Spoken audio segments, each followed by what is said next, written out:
Right. Is he on? Oh, yeah. All right, 6:30, and I will go ahead and officially call the meeting to order. Is the meeting been properly posted and rolling? Thank you. Item number 2 is the public hearing on 2023 budget consideration of a resolution abating the levy of the 2022 real estate taxes for the 2023 principal and interest payments in consideration of a resolution adopting the 2023 fiscal year budget and the 2022 tax levy. Item 2.1 is the public hearing on the 2023 budget. This time I would open the public hearing. Brian, are you? Looks like you're with us. Did you Yes. want? I'm here. I can share my screen and go over a brief presentation. Sounds good.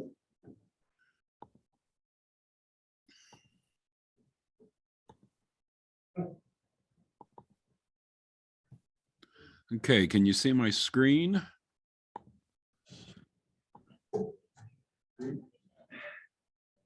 Can you see my screen there? Yes, we can. Okay, good. All right, 2023 budget for the city of Delavan. This is November 22nd, 2022. 2023 budget. Objectives this year: to fund short-term capital projects on a cash basis to preserve the debt threshold for long-term capital projects. Enhances Brian, before you get, sorry to interrupt, but could you downsize it just a little bit because it's Your screen looks bigger than Yeah. ours. yeah. Interesting. Okay. Let me see what I can do on that side. We can see it now. That now it looks better. Now that's better. Oh, okay. All right, now you can see it. Okay. Maintain service levels and control expenditures. Balance the budget while keeping the tax levy flat except for increases from new construction. Goals: adjust employee wages to reflect market changes, improve retention, and aid recruitment. Continue fundraising efforts for expansion of the Aram Library and start the architectural design process. Fund continued development of public safety services related to staffing and equipment. Increase government transparency with online budget and financial tools. Updating and codify zoning codes. And that's among many other goals for the year. Looking at past history from 2007 to present, these are annual levy amounts and mill rates. If you go all the way down to the bottom, 22, 23, you can see that the actual total levy without the TID is going down about $19,000. Right. Sorry to interrupt again. We can't see, we can only see through, yeah, now, yeah. So if you could, that's great. You can see it now? And now I can see it, yeah. Okay. Well, anyway, the levy for 2022-23 is going down $19,000. And it's just had to do with some math once the adjustment was made to it there with an influx of money from the fund balance. The assessed value, as you see, went up about $5 million. And the actual net effect on the mill rate was to go down about 1 cent, a little over 1 cent. So the net change from prior year is actually going down about 0.1%. So that's about as flat as we can get it. Looking at the budget overview, budget again reflects a balanced budget for the second year in a row. Projected general fund balance is expected to exceed the maximum of 25% of operating expenditures, including transfers. This could yield a possible transfer in excess of $300,000 to the capital fund per city policy. However, in order to keep the tax mill rate even with the 2021 mill rate, $300,000 in the general fund balance will be used to support operational costs in 2023. And this will or may be in lieu of a transfer of the excess to the capital fund. I suppose if we come up with more than 300,000 in general fund excess, we can probably put something into the capital. New construction allowed an increase of $69,111 in property tax revenue. And this was an increase of $18,888 in revenue over 2021. Actually, it should be 22, I think. Yeah, that should be over 22's budget. The expenditure restraint program funding will be regained in the 2024 budget due to a much higher than normal inflation, coupled with an increase in expenditures below the allowed maximum threshold.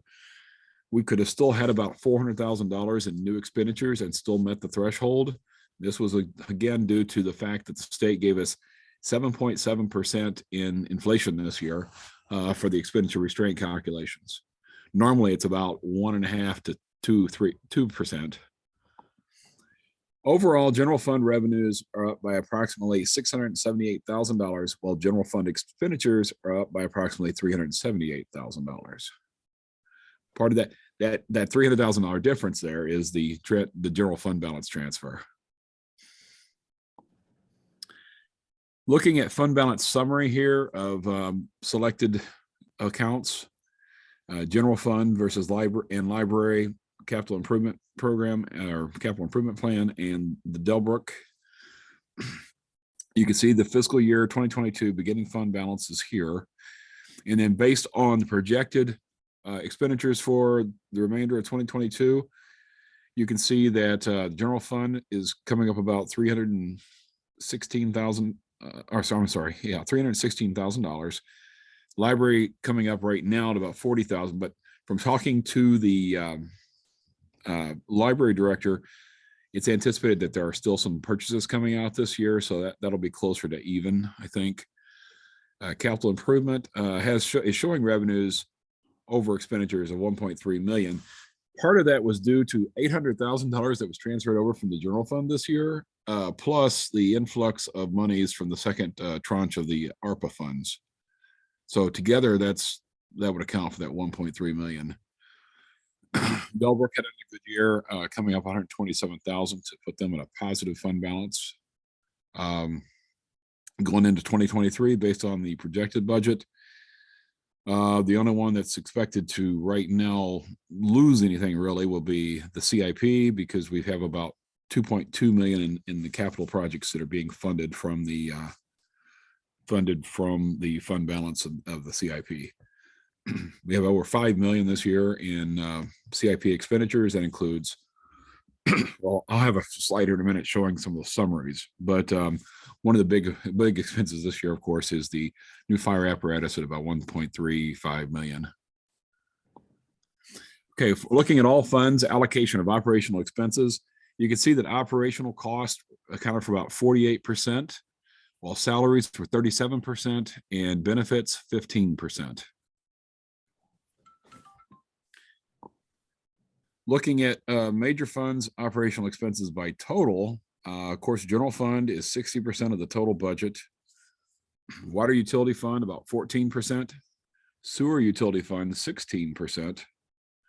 The golf course and the library 5% and 4% respectively, and the water sports fund about 1%.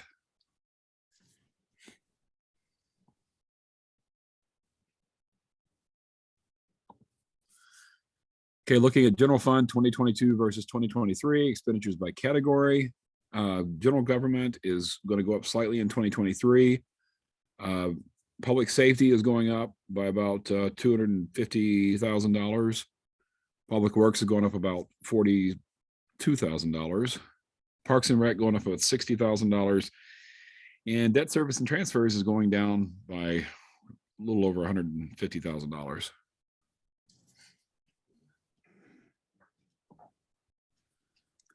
Revenues by category. This is the general fund. Taxes are kind of flat. It shows a little bit of a drop for 2023, but we discussed that a little bit earlier. Intergovernmental funding is going down somewhat, about $120,000 or so. Regulation and compliance is expected to increase about $9,000. Fines and forfeitures are projected at the same amount as 2022. Public charges for services are expected to go up. Part of that could be due to the maybe some of the changes with some of the other sources of revenue that we're looking at. I think those will fall under IGA charges for service. 739,000 would be that I believe actually the IGA charges for service should be the that increase should be the change in the increase for Darien for police services by about 3%. Miscellaneous revenues going up about $100,000, and other financing sources 300,000, and that being the transfer from the general fund. Looking at debt service going back to 2013, you can see where we were well over $20 million here in debt service, about 22.5 million in 2013. It dropped in 2018 to about 12 million and then jumped again in 2019.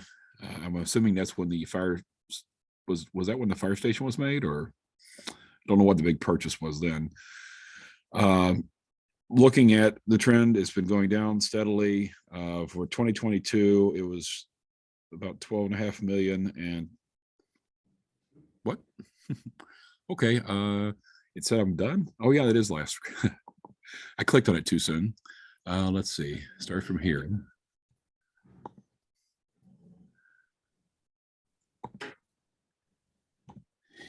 And if you look here, going forward right now, assuming we took on no new debt, we would be completely paid off with everything by 2039. Of course, we are anticipating that we will have an increase, a little bit of debt this year, because in the 2023 budget, we are going to be borrowing for the fire apparatus about a little over $1 million at 80% of the cost of the total project.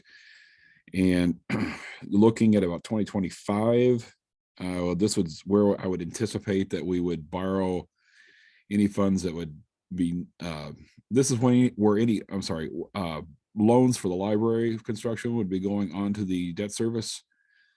And that should increase it about roughly 7 to 8 million, which should put it back up to about the 2021 level. So any other questions there? And I'll stop sharing my screen. Questions for Brian?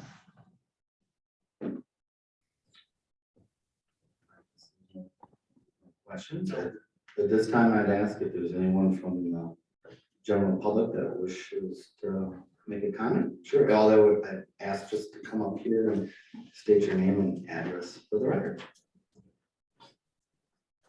I'm Kevin Armstrong from 216 North 4th Street in Delavan, and the citizen member of the Finance Committee. So I want to just stand before you and add just a couple of thoughts to what Brian shared.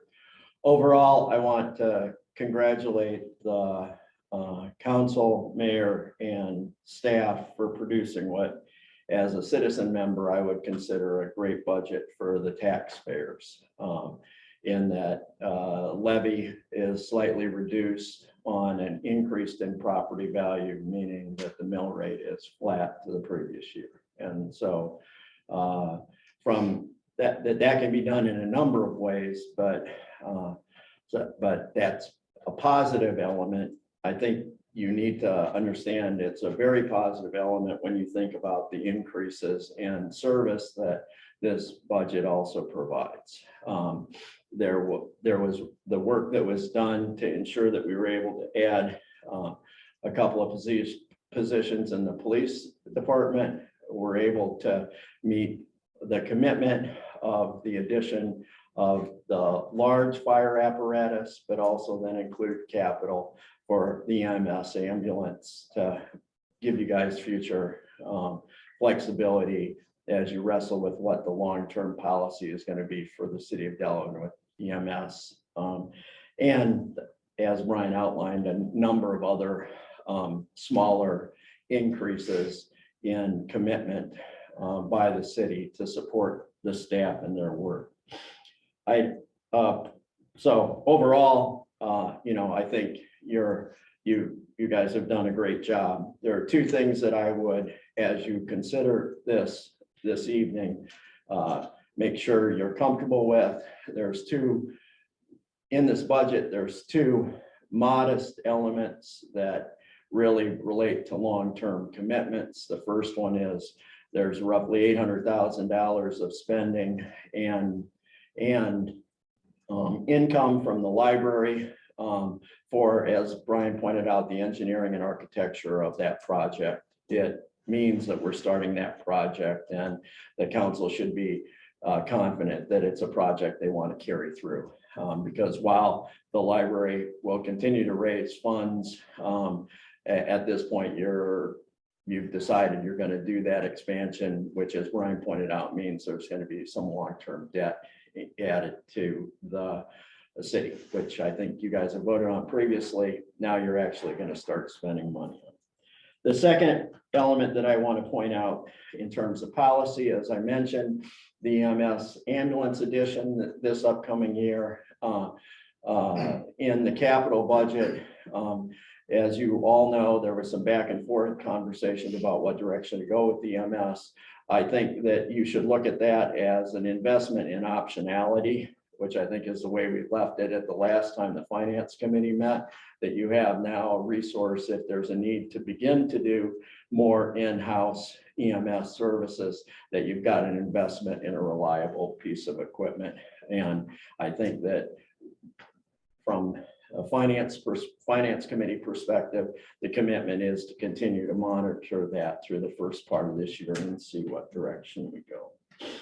I point out another important element in this budget, and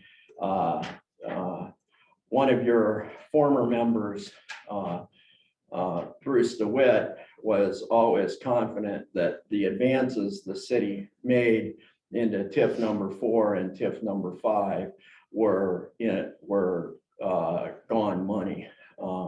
In this budget, you'll begin to take what are surpluses from TIF 4 and TIF 5 and have them transfer back to the parts of the city funds that were advanced previously. So TIF 4, which is the industrial TIF on the east side of town, will begin in 2023 providing funding back to the water utility, which had advanced funds to that TIF previously. And it looks relatively stable.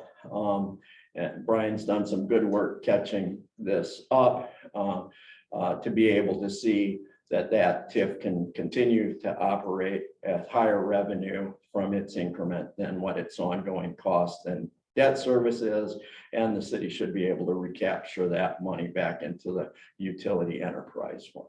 Secondly, only 2 years ago, we authorized at TIF number 5 that the general fund and the capital fund of the city advance money to TIF 5 for the construction of the water, of the tower park, and also the utility provide extra money to the TIF to pay for some of the utility improvements related to tower park.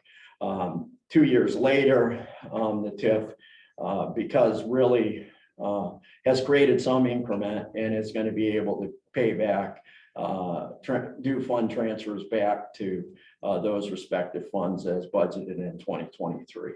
That is a near-term phenomenon in TIF 5, depending upon what other funds are used across time for the development in TIF 5, but it's positive that we're already bringing some of those funds back. I'd make a note, though, however, that those funds are budgeted for 2023. Both of the TIDs will have positive balances in 2022 that were not budgeted for fund transfers. And so the commitment, when we've discussed this recently, is that at the point that the finance committee and then the council considers fund transfers in 2022, we should be able to bring from TID 4 to the water utility somewhere in the neighborhood of $225,000. And TID 5 should be able to give back to the general fund capital $172,000. So we will have 2 years of positive funds there. Next, I'd like to just point out that we will, in my mind, be set up for a pretty good 2024 budget. I know that's not the business before you today, and governments tend to focus on single years. But as Brian mentioned, we should get back to revenue restraint funds, which will be significant. But I direct your attention to the budget summary, noting that the capital equipment and project fund will end in with this budget 2.8 or $2.9 million fund surplus in 2023 for 2024. And 2024 is set up to have some substantial projects in it. The city's share of the replacement of the Lake Comus Dam, for example, additional capital needs, but we start in a good position of having significant funds. I also believe, and this is a piece of work the finance committee will work on in the first part of the year, that we need to relook, and I think action should be brought to the council by the middle of the year by the administrator and staff to relook at our total fund balances. We're carrying, in my mind, too large capital fund balance. I think that I'm all for keeping the general fund having significant reserves, and that was the original policy of the reserve activity. But carrying nearly $3 million as a fund balance in capital is really telling today's citizens that you don't want to spend money that would benefit them in projects that could be done around the city. Additionally, I think the water utilities balances are too high. I think there's modernization projects that could happen in the utility that would perhaps benefit us in terms of economic return, but certainly improve the functioning of the utility. And so I think during the first part of this year, we should spend some time looking at those fund balances in 2024. But overall, I stand in front of you as a citizen to congratulate you and encourage you to support this budget, which I think is a strong fiscal document, and you guys should be congratulated. Thank you. Thank you, Kevin. Anyone else wish to speak at this time? If not, I would close the public hearing and we move on to item number 2.2, which is consider a resolution adopting the 2023 budget and 2022 tax levy. Motion. Mr. Mayor, I'll make a motion to approve the proposed resolution authorizing the 2023 budget, recognizing the 2022 city tax levy in the amount of $6,100,699.00. There's a motion. Is there a second? Second. There's a motion and a second. Any further discussion? I would just say, it's said this before,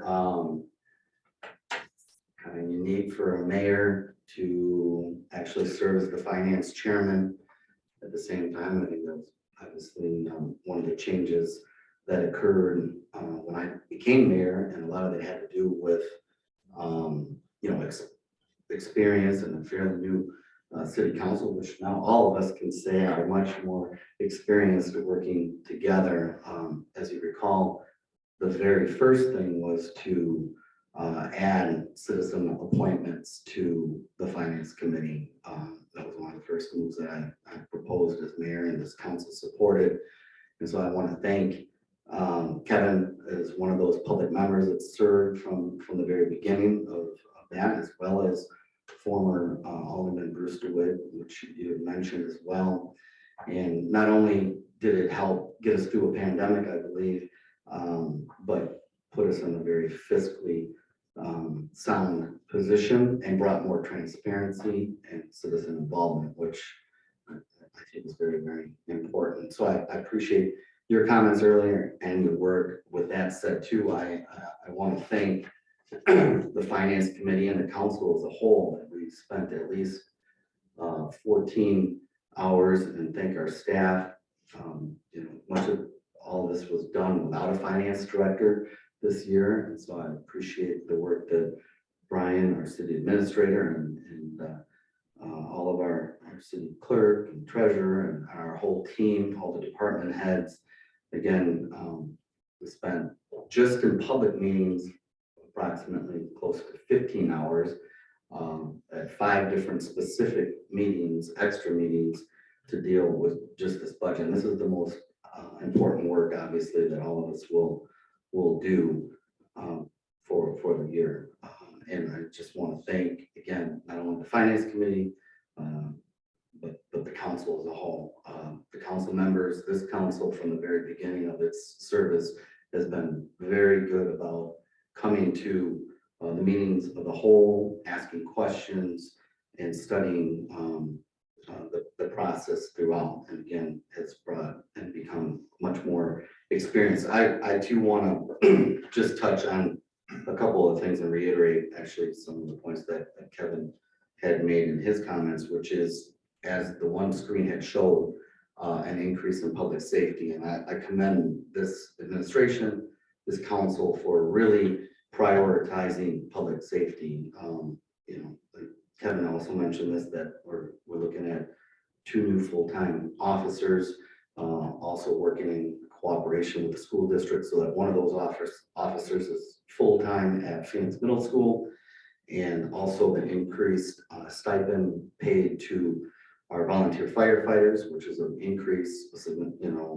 They definitely deserve. It's been some time since they saw an increase on responses to fires, and I think we'll certainly go, or our hope is, help continue with the recruitment and also get people to who maybe couldn't leave their full-time jobs because of a much lower stipend pay will help with the responses too. Not that you don't get, I know we get a lot of people that come out for those calls, and we've got a great volunteer fire department, and also mention the purchases and upgrades of equipment for EMS and for the fire department. So I really commend this council for making it a priority to keep our streets and communities safe and protecting our citizens. One of the, and again, there's a lot of things that, Kevin, I won't go into reiterating all of them, but it is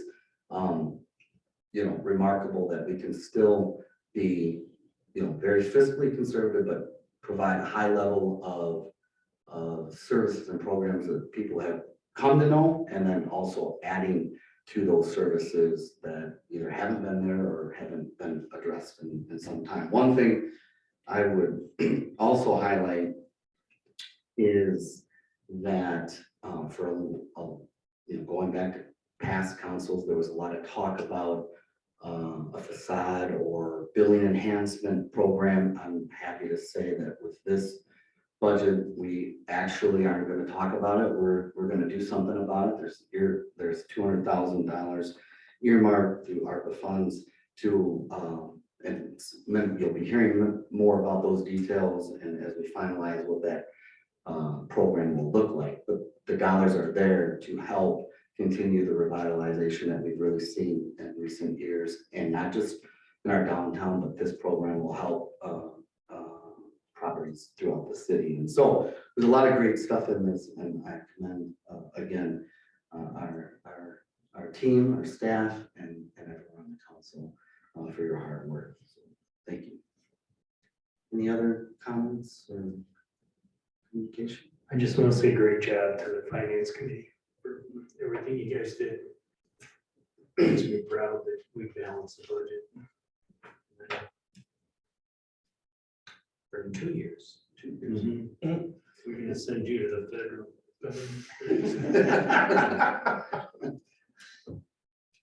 Any other discussion? Thanks again. There's been a motion and a second. If there's no further discussion, maybe have a roll call. Alderman Purcell, Yes. Alderman Wilson, Yes. Alderman Beezer, Yes. Alderman Solis. Yes. Motion passes. Item 2.3 is consider an annual resolution abating the levy of the 2022 real estate taxes for the 2023 principal and interest payments funded by other sources.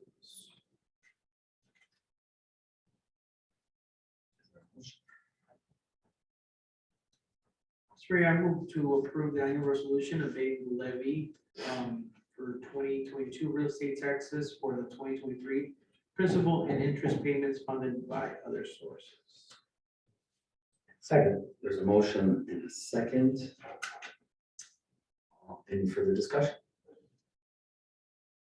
Hearing and seeing none, maybe we have a roll call. Alderman Wilson, Yes. Alderman Beezer, Yes. Alderman Solis. Yes. Alderman Purcell. Yes. Motion passes. Other business, item under 3.1 is consider an IGA between the town of Delavan and the city of Delavan for professional diagnostic software from JPRO. I move to approve the intergovernmental agreement with the town of Delavan for the diagnostic software by JRPO. Second. There's a motion and a second. Any further discussion? I'd like to see these intergovernmental relationships thriving. Sheer expenses can only get better. Very good point. Any other further discussion? If not, do you want a roll call on this? Should we have a roll call on this? It's not really on there. I don't think you need to. Yeah, all those in favor of the motion signify by stating aye. Aye. Opposed, same sign, motion passes. Item number 3.2 is consider the intergovernmental agreement for providing recreational services to the town of Delavan. Mr. Mayor, I'd like to make a motion to approve the intergovernmental agreement providing for shared recreational services with the town of Delavan. There's a motion. Is there a second? Second. There's a motion and a second. Any further discussion? If not, all those in favor of the motion signify by stating aye. Aye. Opposed, same sign. Motion passes. Item 3.3 is consider recommendation from the Tourism Commission for approval of a capital expenditure for 2 billboards along I-43.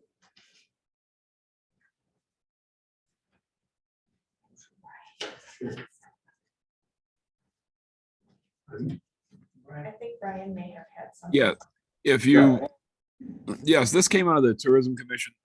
As if you were not aware of it, the city owns 2 billboards, one for northbound I-43, one for southbound I-43.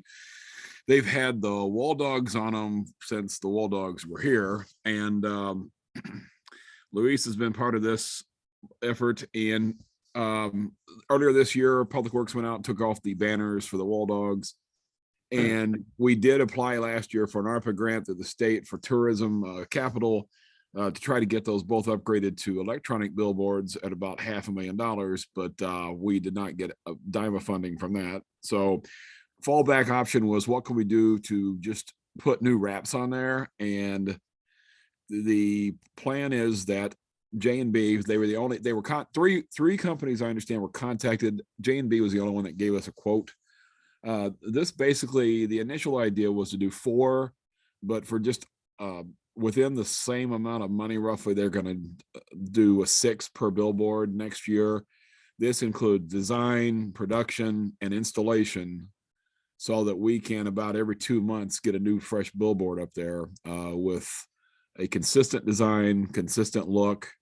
but highlighting some different aspect about the community around seasons and also around, I think, some special events. But right now, at least, I know the initial one we saw was I forgot what it was. It was like play or visit or experience Delavan or visit Delavan or something like that, and it was it showed people riding down the sled hill. So I mean, very similarly.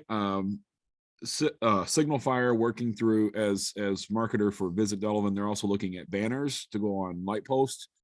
There'll be a similar design, and we should be getting a quote for that hopefully in the next month or so. But they want to get this moving as quick as possible. And my understanding from tourism was that this, since it's considered a capital expenditure with tourism dollars, it has to get the blessing of the council. Thank you, Brian. So moved. All right, there's a motion. Is there a second? Second. There's a motion and a second. Any further discussion? I would say that event was 2015, so this is nice that we're upgrading those billboards. And thank you to the tourism committee, Alderman Solis and Baton for working on some of these increased marketing expenses. So with that, all those in favor of the motion signify by stating aye. Aye. Opposed, same sign. Motion passes.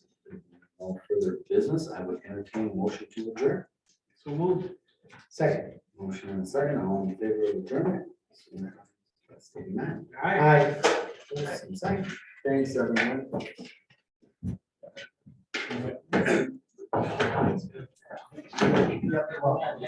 Have a good Thanksgiving, everyone. Yep, have a good Thanksgiving.